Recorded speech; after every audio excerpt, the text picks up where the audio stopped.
Perfeito. Então, nós vamos ver hoje o capítulo 9 da Constituição de Fé de Westminster, sobre o livre-arbítrio, né?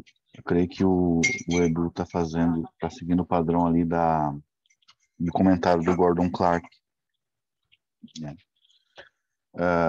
Então, nós vamos entrar já direto num dos temas que mais se debateu nesses últimos meses aí com um grupo que eu tenho de irmãos reformados que não defendem o ocasionalismo, que é a questão das contingências, né? Então, nós vamos entrar já. Então, hoje o assunto é bem complexo. Eu vou fazer essa aula em duas, tá? Não vou conseguir fazer em uma só, são 44 páginas. E eu não gosto de ficar só lendo, porque daí as pessoas não entendem nada. Então, eu vou expondo aqui. Então, o livre-arbítrio e as contingências. Deus dotou a vontade do homem de tal liberdade que ele nem é forçado para o bem ou para o mal.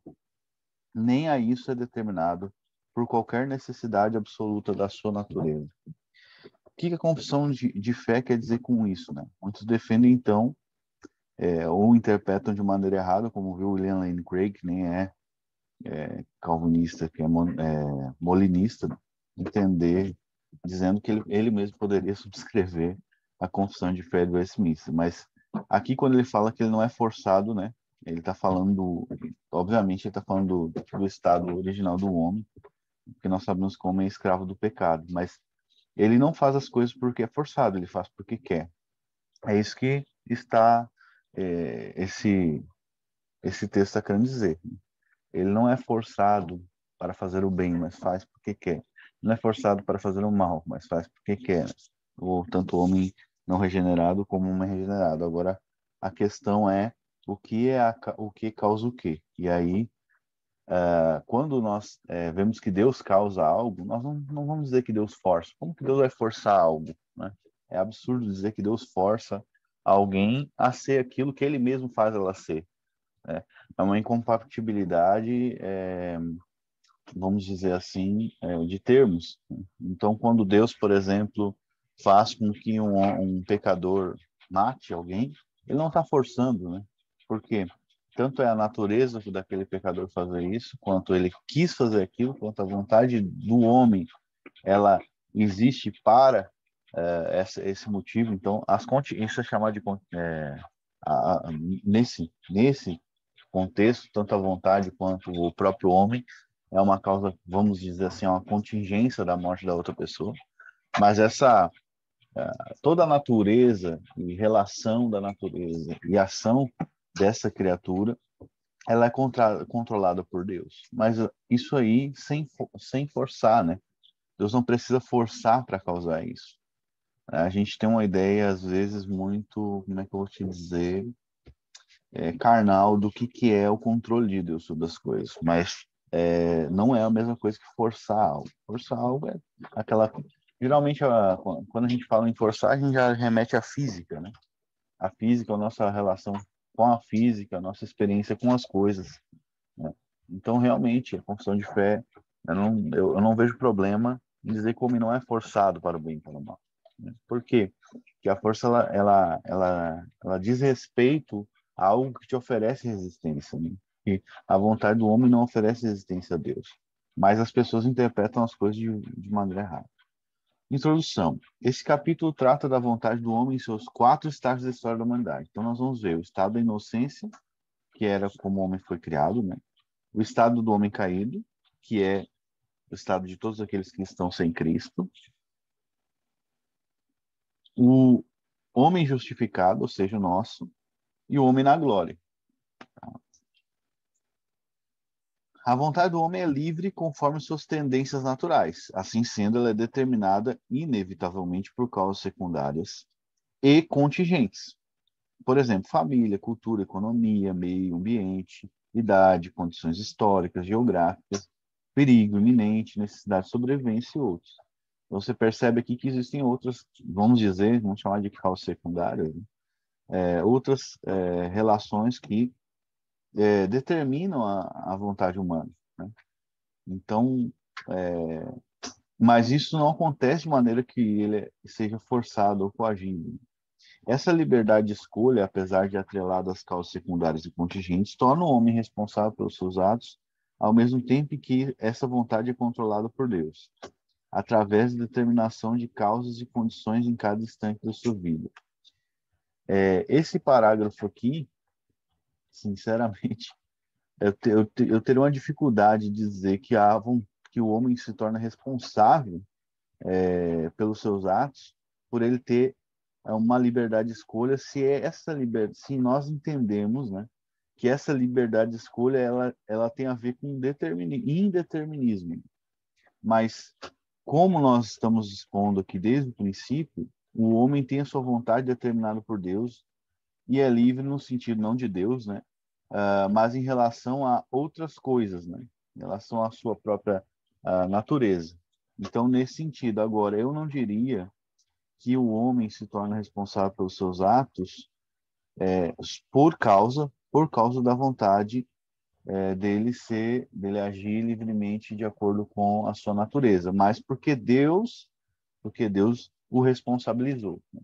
Quando nós estudarmos sobre responsabilidade, se você quiser, pode anotar aí. A responsabilidade humana ela depende só de duas coisas, mas principalmente de uma. Primeiro, a ordem de Deus, que é a autoridade de Deus, e a segunda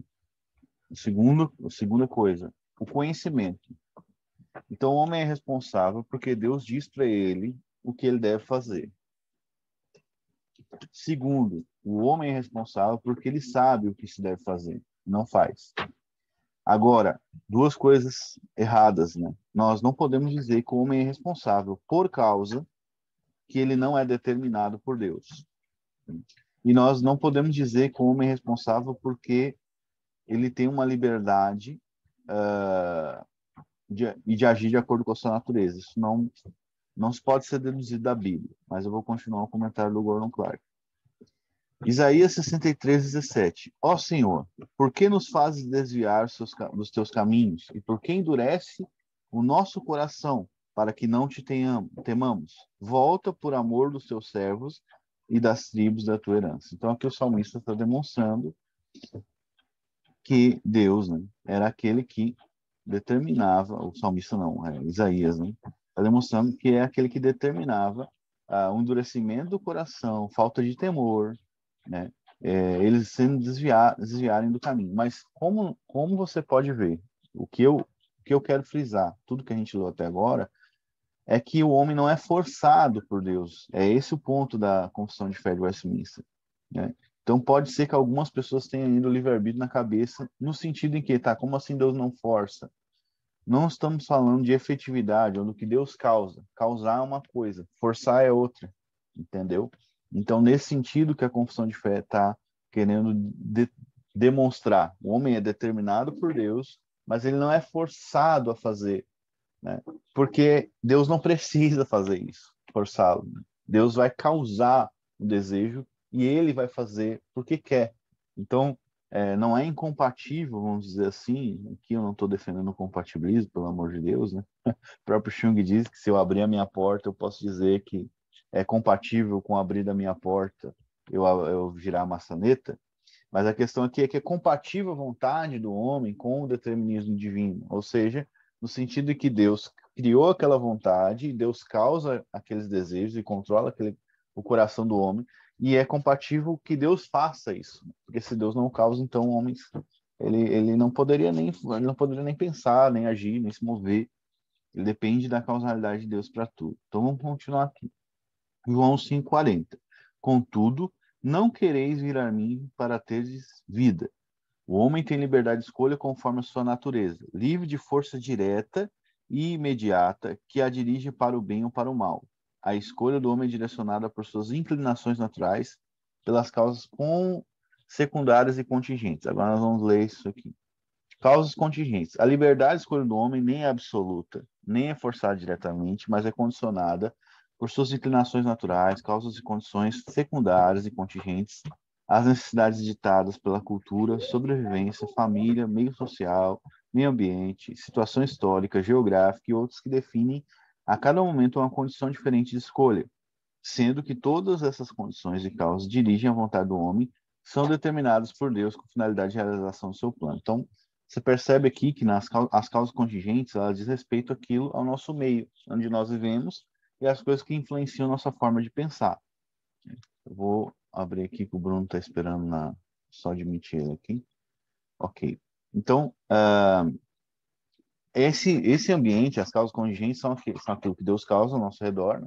Pelo menos lá, na linguagem da Confissão de Fé de Westminster, que determinam também as nossas vontades. Mas você percebe que elas são determinadas de maneira indireta. Então, por exemplo, a pessoa aprendeu com a mãe ou com o pai, vou dar um exemplo bem raso aqui, a gostar de carne de galinha, de galinha. Ela aprendeu, a outra, ela detesta. Ela aprendeu porque foi colocado no meio, o pai contou uma historinha lá, que é boa, carne branca, ou, enfim, isso é uma causa contingente. Só que essa causa contingente, ela não forçou a pessoa. Você consegue perceber? Ela é colocada já nesse cenário. Você não escolhe qual família você vai nascer, qual cenário você vai. Entende?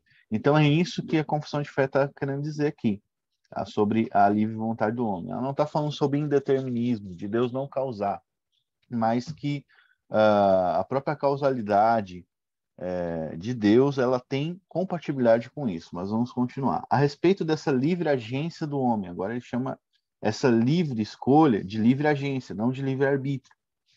Existem 3 possibilidades. Então, primeiro, agora nós vamos ver que ele vai rejeitar o livre-arbítrio. Materialismo evolucionista. Todas as ações do homem são motivadas pelas suas necessidades existenciais relativas à sobrevivência. Esse é o ponto de vista evolucionista e materialista, o qual elimina toda consciência e caráter do homem. Todavia, o homem é um ser racional, gregário, ou seja, tem uma consciência moral e vive em uma sociedade familiar que o obriga a considerar outras causas além da mera sobrevivência. Então, obviamente, o ateu, o evolucionista e tal, vai dizer que o homem... por que o homem vai lá e trai a mulher dele? Porque existe no homem a necessidade nele de propagar a sua espécie. Então, ele vai lá e quer ter cópula com a maioria das mulheres que ele conhece para ele poder propagar a sua espécie. Essa é a resposta evolucionista para justificar, né, ou ir contra a monogamia. Eu já debati com muitos ateus. Então, esse tipo de pensamento, obviamente, é antibíblico e nós vamos rejeitar. Então, você pode perceber que ele está expondo aqui e não está apoiando, só está expondo. Segundo ponto, o livre-arbítrio. Os partidários dessa ideia defendem que todas as ações dos homens são determinadas por uma faculdade da vontade completamente livre de qualquer causa. E isso aqui nós negamos. Então, por exemplo, assim, nós dizemos que Deus não força o homem, porque a vontade do homem está em, vamos dizer assim, submissa, vamos dizer assim, natureza, à própria causalidade de Deus. Não só a vontade do homem, como o pensamento, a mente do homem, enfim. Então, não é, Deus não força o homem quando causa ele a fazer as coisas, porque isso está de acordo com a natureza do próprio homem.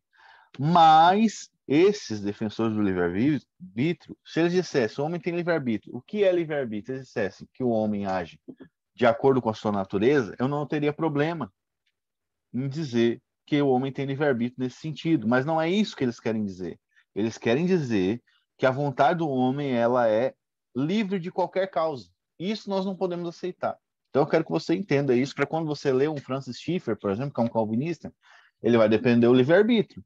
Mas o que ele quer dizer com isso? Algumas pessoas vão deixar de maneira confusa isso. Então você tem que pegar e ver, esse cara é confuso, não sabe do que está falando. Mas outros vão deixar claro, não, com livre-arbítrio eu quero dizer que o homem não é forçado. Deus não força. Deus causa, Deus controla a sua natureza. É ele de acordo com a sua natureza, que é o próprio Deus que causa essa natureza também. Então você tem que ver o contexto, mas esses partidários aqui, que são os arminianos, sinergistas, né, eles defendem que a vontade humana ela é livre de qualquer coisa. Então, nesse sentido, nós rejeitamos. Né? Esse é o ponto de vista dos religiosos arminianos que defendem a capacidade do homem natural escolher ou rejeitar sua própria salvação, por exemplo. Né? Então, é super exaltado essa faculdade humana. Ora, Esse ponto de vista supõe que todas as pessoas possuem o poder de escolher sem levar em conta sua natureza, juízos, inclinações e outras coisas, situações contingentes. Isso aqui é um pelagianismo brabo, né? Por exemplo, se o leão ataca um homem, sua vontade é matá-lo, mas seu juízo decide que corra para salvar sua vida. Certamente o juízo definirá a vontade naquele momento. Mas se a pessoa, no mesmo caso, estiver fortemente armada, já não vai correr, mas matar o leão.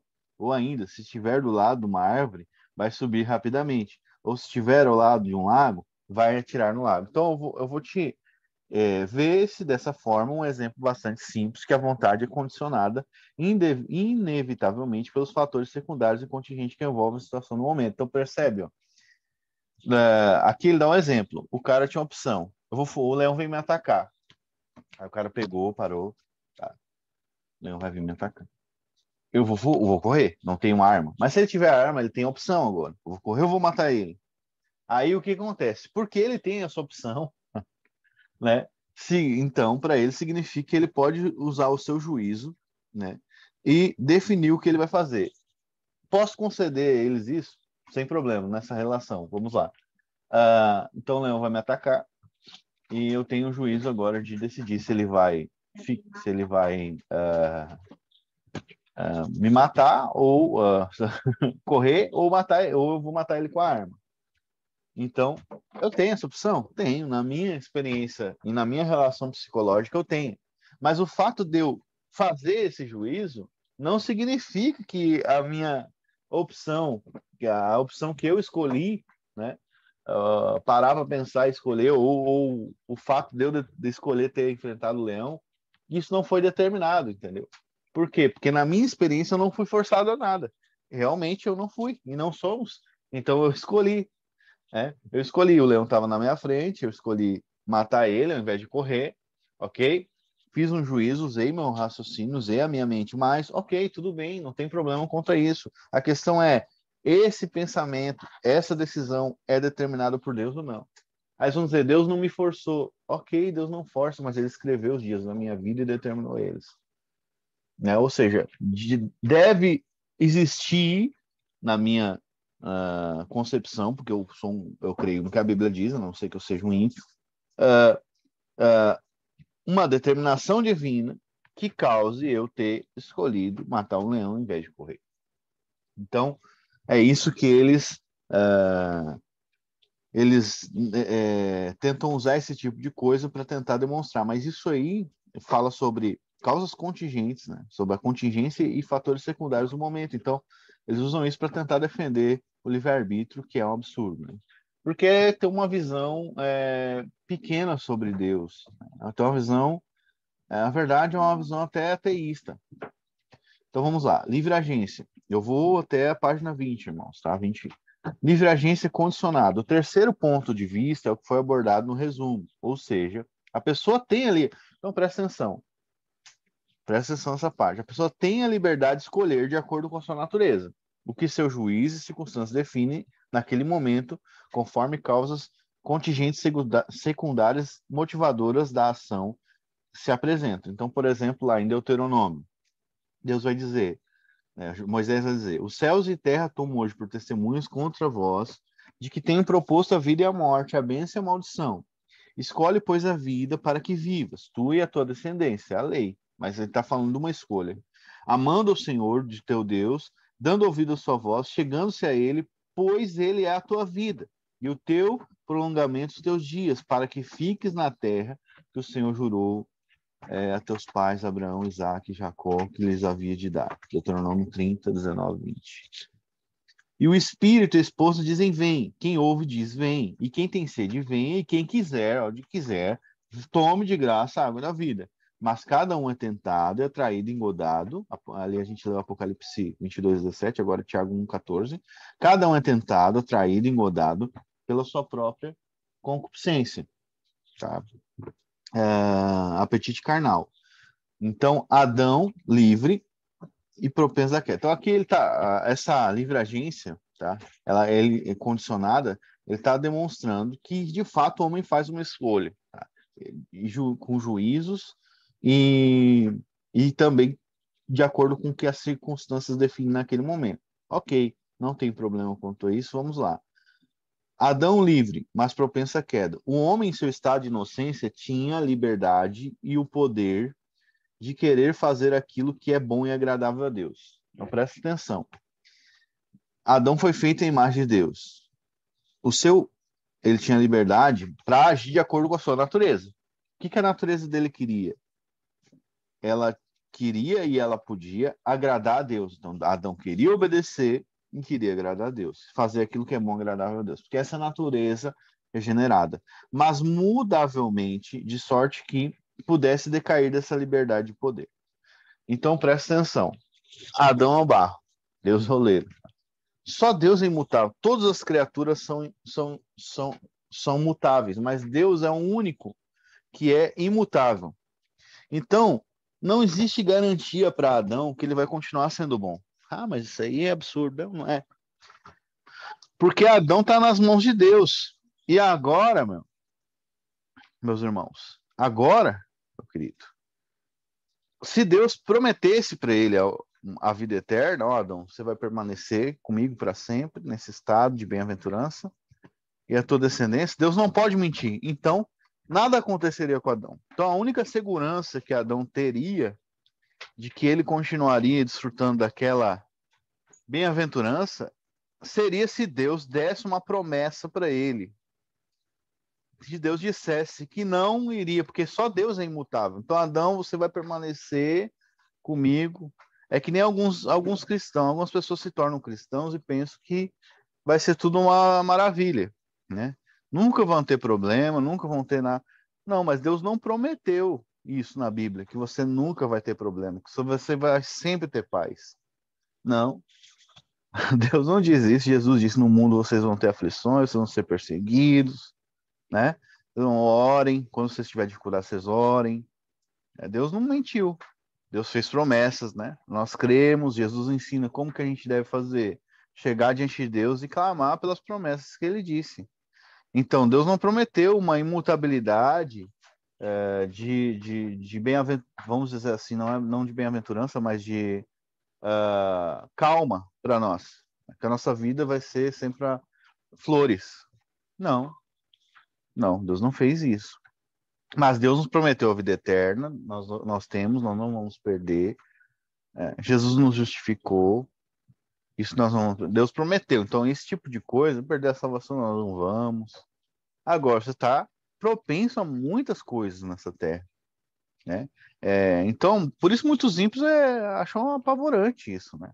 Eles devem achar apavorante mesmo, que eles estão na mão de Deus, né? E Adão, olha só, Adão, ele era bom, ele foi feito bom, mas ele estava nas mãos de Deus, e Deus faz o que quer com o barro, né? Então ele tinha uma liberdade natural, ele tinha a liberdade, uma liberdade espiritual condicionada, né? A sua, obviamente, natureza. Então, mas isso não diz respeito, como eu disse, a um indeterminismo. Consegue compreender? Então, Adão não é forçado, ele age de acordo com a sua natureza, mas quem causa a sua natureza? Né? Adão não é forçado, mas ele faz uma escolha de juízo, mas quem determina essa escolha de juízo? Esse é o ponto. O homem, em seu estado de inocência, tinha a liberdade e o poder de querer fazer aquilo que é bom e agradável a Deus. Lá em Gênesis 1:26 diz: também disse Deus, façamos o homem a nossa imagem, conforme a nossa semelhança, tem ele domínio sobre os peixes do mar, sobre as aves do céu, sobre os animais domésticos, sobre toda a terra e sobre todos os répteis que rastejam pela terra. Mas de forma mutável, de maneira que tal pudesse cair nesse estado. Então, mutável. A gente não vai dizer que Adão nunca, tem gente que acha que Adão era ruim, que Adão era mal. Por quê? Porque ele agiu mal e a árvore boa não dá fruto mal, e realmente não dá. Mas Adão foi feito bom, e agora? Qual a questão? A questão é que ele é um barro, e barro é mutável. Ele é uma criatura, barro é criatura, e só Deus é o oleiro. Só Deus tem controle da nossa vida, só Deus, né? Então Adão foi colocado numa situação e caiu, né? Então, ele poderia cair desse estado, e foi o que aconteceu. Vendo a mulher que a árvore era boa para se comer, agradável aos olhos, e árvore desejável para dar entendimento, tomou do fruto e comeu, deu também a seu marido, ele comeu, Gênesis 3:6. Então você vê que ele cai aqui. Só que, como a árvore boa não produz fruto ruim, Jesus fala isso em Mateus 7:18, a queda deles, ela aconteceu ali durante a conversa com a serpente. Ali. Inclusive, o Robert Raymond vai demonstrar, e vários outros expositores, que Adão estava presente ali. A gente sempre vê a Eva ali falando com a cobra, não, Adão estava ali, que nem um banana ali parado, né, vendo a mulher dele conversar com a cobra ali, né, com a serpente, e não fez nada. Então,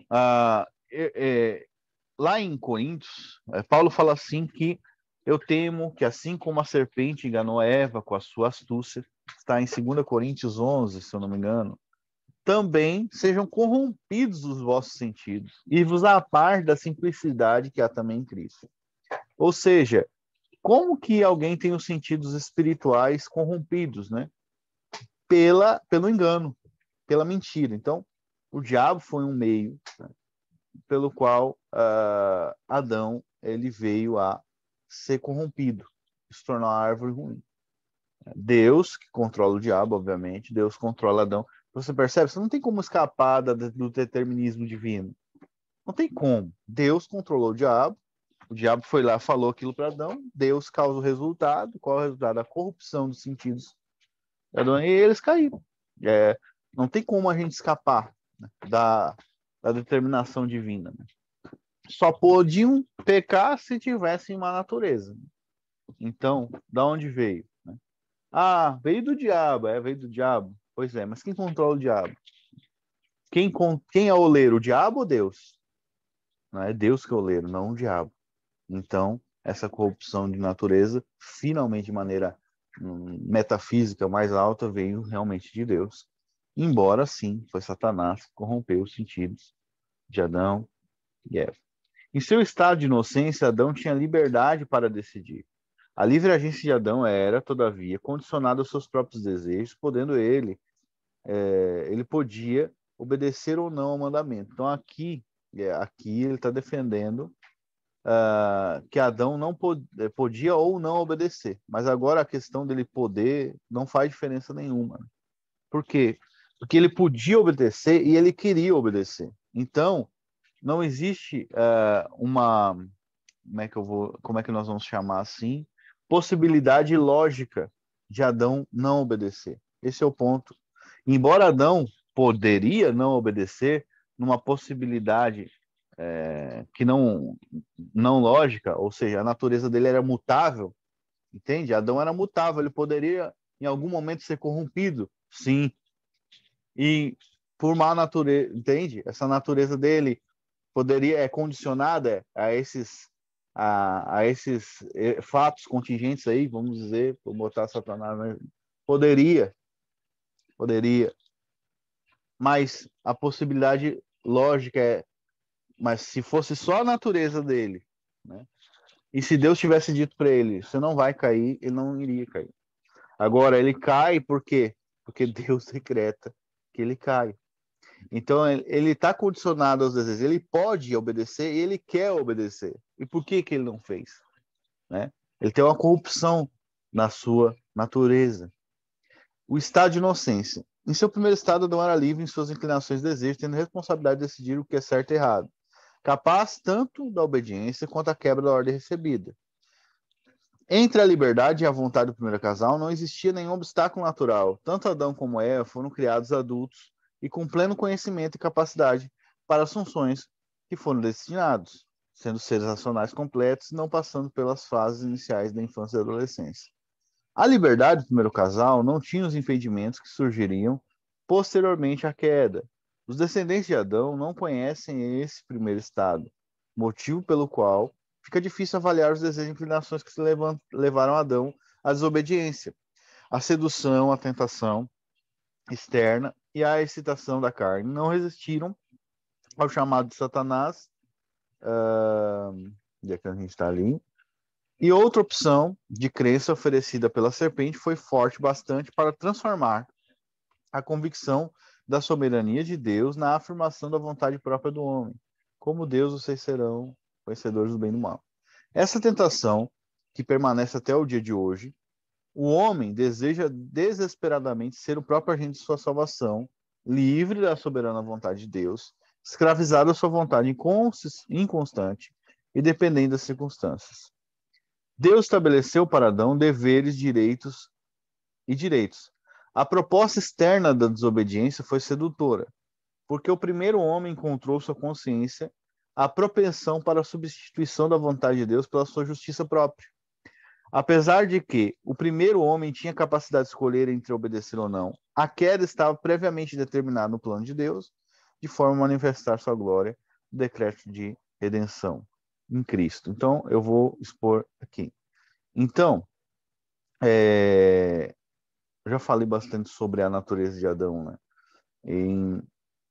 Eu vou expor sobre isso aqui. Adão, ele foi tentado por Satanás, e o seu pecado, na verdade, ele consistiu, que alguns vão dizer assim, tá, mas como que Adão sabia o bem e o mal? Sabia, Deus tinha dito para ele, não faça. Deus disse para ele, você não deve fazer. Então, como Adão sabia o que era bom e mal? Adão sabia o que era bom e mal porque Deus dizia para ele. Então, ele dependia de Deus para dizer para ele o que era bom e mal. Então, Deus disse para ele, não coma do fruto. Então, era mal ele comer do fruto. Então, ele sabia o que era bom ou mal. Tá. Mas ele tinha outra base de conhecimento do que era bom e mal? Tinha. A Bíblia diz que Adão foi feito à imagem e semelhança de Deus. Em Efésios 4, 18 e 24, nós vemos que a imagem de Deus consiste em justiça, santidade e verdade, ok? Justiça diz respeito aos mandamentos de Deus, né? Principalmente aos mandamentos do reino, né? Jesus disse que todos os mandamentos eles dependem, amar a Deus sobre todas as coisas, teu próximo como a ti mesmo. Então a justiça nós podemos, e Tiago chama isso de lei real. Eu não vou entrar aqui em quais mandamentos que estavam impressos dentro de Adão e dentro do homem natural, mas pelo menos esses dois grandes mandamentos estavam impressos dentro dele. Vamos dizer que os 10 mandamentos estavam impressos dentro de Adão, não tem problema. Porque se ele amava a Deus, não ia idolatrar, não ia amar mais a mulher dele do que a Deus, etc. Né? E se ele amava o próximo, não ia matar, não ia adulterar, etc. Então, vamos dizer que, como Adão foi feito à imagem de Deus, e a imagem de Deus consiste, Efésios 4, 18 e 24, em justiça. Então, pelo menos o amor ao próximo, o amor a Deus sobre todas as coisas, amor a Deus com todo entendimento, com toda força, fazem parte dessa natureza, para a glória de Deus. Depois, nós podemos ver Colossenses 3, 9 e 10 vão falar a mesma coisa. Então, Adão tinha em si essa natureza de amar a Deus. É por isso que é absurdo dizer que Adão, é absurdo dizer que Adão, ele teria, como é que eu vou dizer, uma vontade corrompida, né, em si, por natureza. Ele não tinha. Ele queria obedecer a Deus, né? Se o homem regenerado, né, ele quer obedecer a Deus, Paulo diz, o que eu quero fazer eu não faço, né? E Paulo diz que ele tem prazer na lei de Deus, quanto mais um homem, Adão que foi feito em imagem de Deus, nós estamos sendo restaurados à imagem de Deus. Então, Adão sabia o que era certo e errado, e Adão não dependia de si próprio, mas dependia de Deus para saber o que era certo e errado. A serpente, quando diz para ele que seria como Deus, ela está fazendo justamente aquilo que ele diz, né? Ele se rebelar epistemologicamente e eticamente contra Deus. A fonte de conhecimento agora de Adão, para ele saber o que é certo e errado agora, seria ele próprio. Ele é a medida de todas as coisas e não mais Deus. Ele é, entendeu? O que determina o que é certo e errado. Ele é aquele que determina o que é conhecimento, o que não é, né? Então, a serpente, é isso que ela oferece para ele. Ela não oferece um conhecimento real, vamos dizer assim, como a Bíblia chama de conhecimento, mas a rebelião epistemológica e ética, né? Deus fala que o homem se tornou como um de nós, conhecendo o bem e o mal. O que Deus quis dizer com isso? Que o homem era bom agora, porque ele tinha um conhecimento factual real? Não. Que o homem agora pensava que era Deus. É isso que ele quer dizer lá em Gênesis.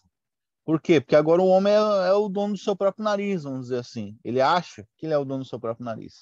Né? E nós estamos sempre sendo pegos por Deus nisso, e Deus sempre nos mostra quem controla, quem calma, quem está no controle das nossas vidas, né? Quem escreve os nossos dias é Deus. O Deus está sempre quebrando a cara. Deus pega, por exemplo, e salva aquele mais desgraçado, mais rebelde, para demonstrar que é Ele que é soberano e faz o que Ele quer. Então, a gente, Deus nos surpreende, né? A história da salvação, ela é soberania de Deus do início ao final. Então, irmãos, eu vou falar sobre depravação e depois eu vou deixar o resto vou um pouco mais. Eu falo sobre depravação, vou até a sessão 4, e daí o resto eu deixo para a próxima aula, tá? Aí a gente conversa aqui entre nós. Deixa eu voltar aqui. Depravação. Agora, nós vimos Adão, falamos sobre Adão. O homem, pela sua queda no estado de pecado, perdeu completamente toda a capacidade da vontade para qualquer bem espiritual que acompanha a salvação. De sorte que um homem natural, sendo inteiramente adverso a esse bem e morto em pecado, é incapaz de, por suas próprias forças, converter-se ou mesmo preparar-se para isso. Então, quando o homem caiu, né, ele não tem mais a capacidade de um bem espiritual. O que é um bem espiritual? É fazer o bem, conforme o padrão de Deus. Então, por exemplo, quando você vê um espírita dando sopa para os pobres, um católico, ele está fazendo isso para quem? Para a glória de Deus. E ele está fazendo isso com fé naquilo que a Bíblia diz. O católico romano não crê que ele é justificado só por fé e pela graça de Deus. Então, ele não está fazendo isso com fé. E Paulo fala em Romanos 14, 23, que isso já é pecado. O espírita faz aquilo para a glória de Deus e faz com fé? Também a resposta é não. E todo ímpio não faz isso para a glória de Deus, mas faz para a sua própria vanglória e vai queimar no inferno por isso. A questão aqui do bem espiritual não se trata no ato só, mas na intenção desse ato, daquilo que está dentro do coração. Né? Então, aquele que crê na Escritura Sagrada, que ele é salvo por graça e não por obras, ele faz não por alcançar um mérito ou ter glória, mas ele faz para a glória de Deus e faz com fé, que aquilo não é o que justifica ele. Ele faz que Deus opera aquilo nele. Então você perceba que a forma de pensar é diferente, totalmente. E isso não é bem espiritual que eles fazem. De sorte que o homem natural, sendo inteiramente adverso a esse bem e morto em pecado. Então, aqui o fato não está só no homem, ele não fazer o bem espiritual, como a gente viu, que tudo que não vem de fé é pecado, Romanos 14, 23, e o que não é para a glória de Deus é pecado, 1 Coríntios 10, 31. Mas agora também na própria natureza do ato. O ato dele é hostilidade contra Deus. A Bíblia diz que a natureza da carne é hostilidade contra Deus, Romanos 8, do 6 ao 8. Então, ele não apenas não faz o bem espiritual, como ele é adverso ao bem espiritual, porque ele faz com ódio a Deus, porque ele é carne. E Jesus disse que aquilo que é nascido de carne é carne, não pode se tornar espírito, só pelo poder soberano do Espírito Santo. Então, irmãos, só Jesus para salvar essas pessoas. O morto em pecado, ele é incapaz de suas próprias forças de converter-se ou mesmo de preparar-se para isso. Tá? Então, ó, Romanos 8, ali, ó, o texto, ó, Romanos 8, 7. Porque o pendor da carne é inimizade contra Deus. A palavra inimizade aqui é traduzida em várias versões por hostilidade. Hostilidade é ódio. Inimizade é ódio. O homem odeia Deus, ok? Esse é o ponto. Pois não está sujeito à lei de Deus, não pode. Ele não está sujeito à lei de Deus e nem mesmo pode estar. Mas é só a lei. Não.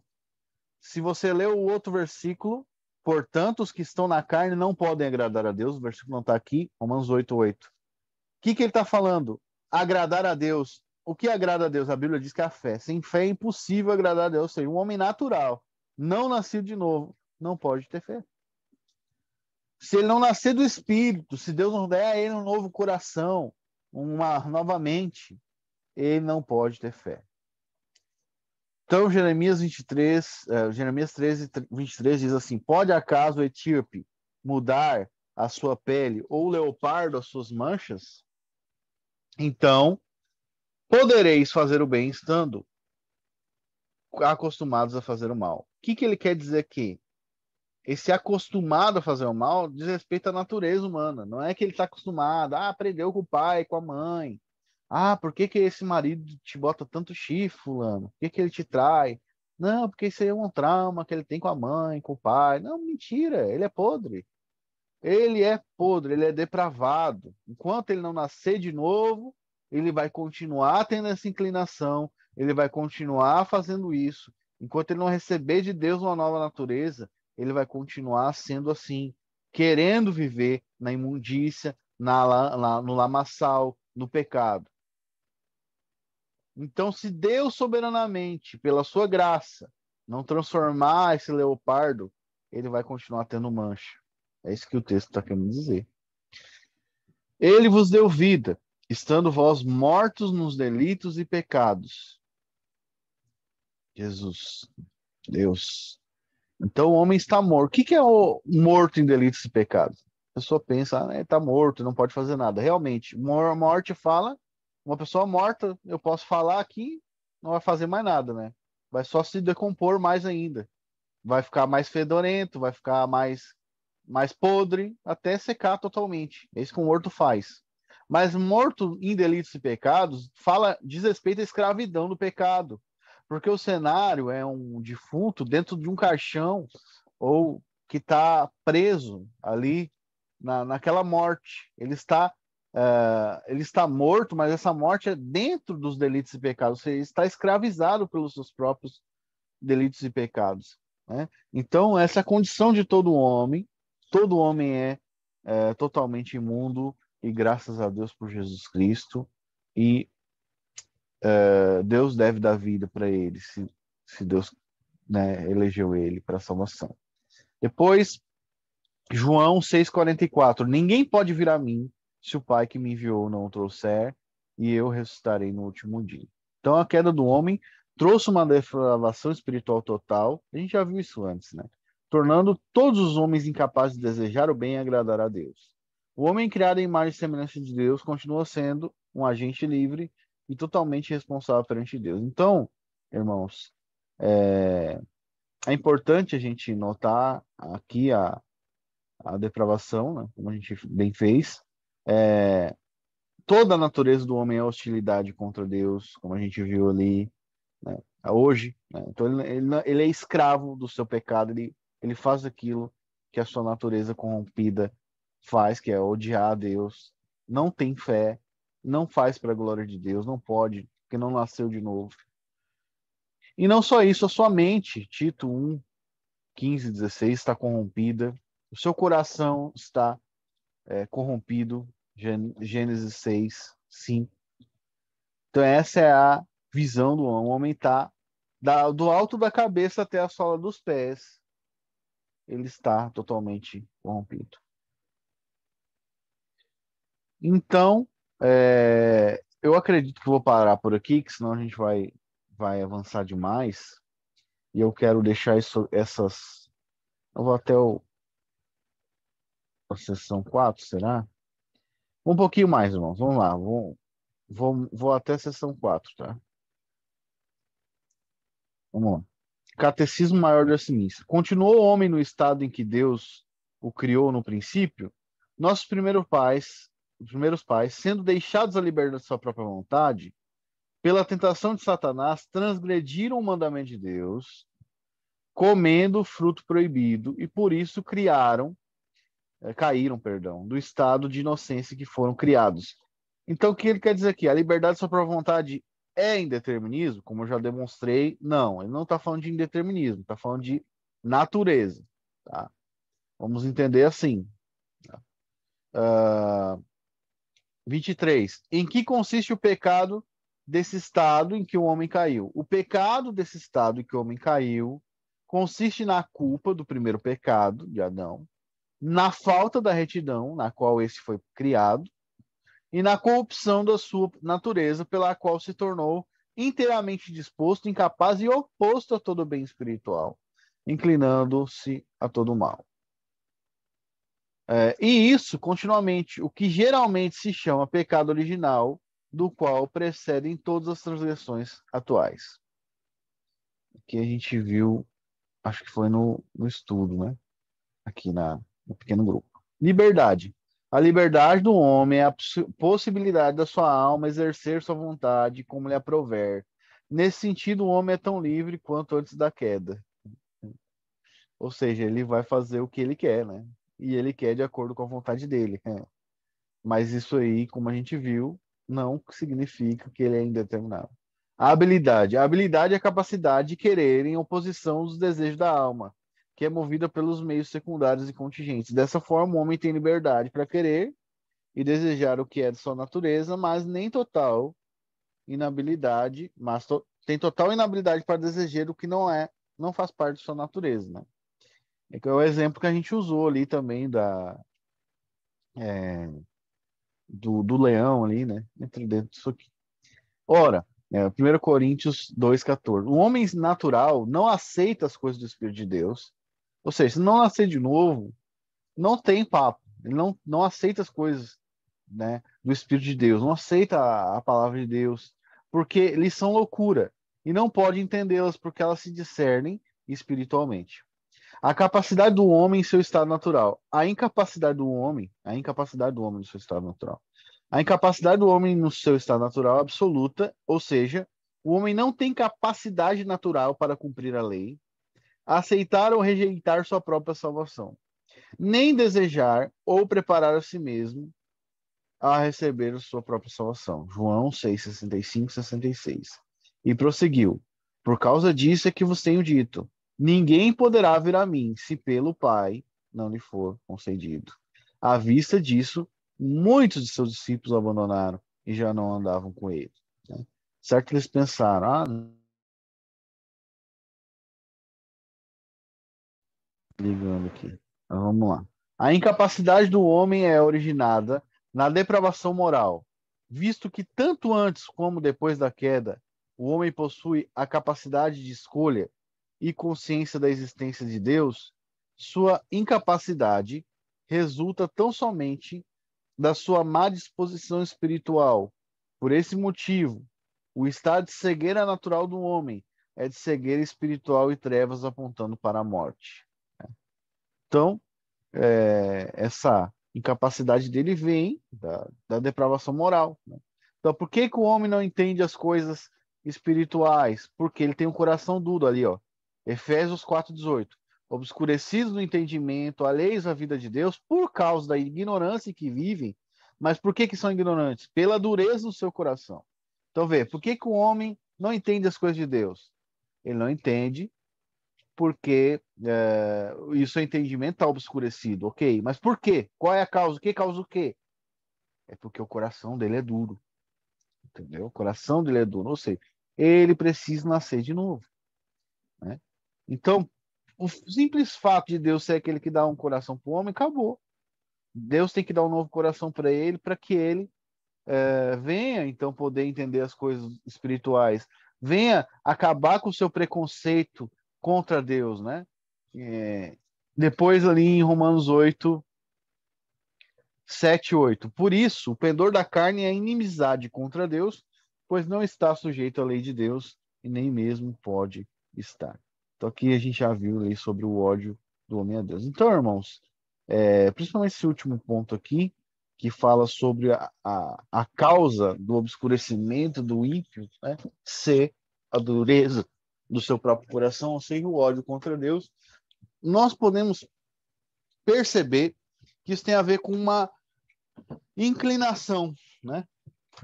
Uma inclinação natural, como o homem tem uma aversão contra Deus. Nós percebemos isso quando nós evangelizamos as pessoas. Algumas pessoas exibem mais essa rebelião contra Deus e outras exibem menos, né? Mas mesmo assim você percebe que não fazem para a glória de Deus. Vamos pegar o exemplo do ateu ali, que realmente odeia Deus, blasfema, faz um monte de coisa. Ali ele está demonstrando realmente o que ele é, né? Mas o espírita faz as boas obras, né? E talvez esse seja o pior. E faz sem ser para a glória de Deus e faz sem fé. Então, são duas pessoas podres ali, né? Mas o primeiro, ele demonstra a sua hostilidade. O segundo, ele, ele tem a hostilidade contra Deus, ele tem um coração duro, não quer ouvir o que Deus diz na sua palavra, não quer se arrepender, não quer crer, né? Porque incredulidade coração endurecido é incredulidade. Então, você percebe que aí ele está, o motivo pelo qual ele não entende as coisas espirituais vem da sua natureza que precisa ser regenerada. Eu vou terminar por aqui. Se os irmãos quiserem conversar, né, compartilhar alguma coisa, fica à vontade.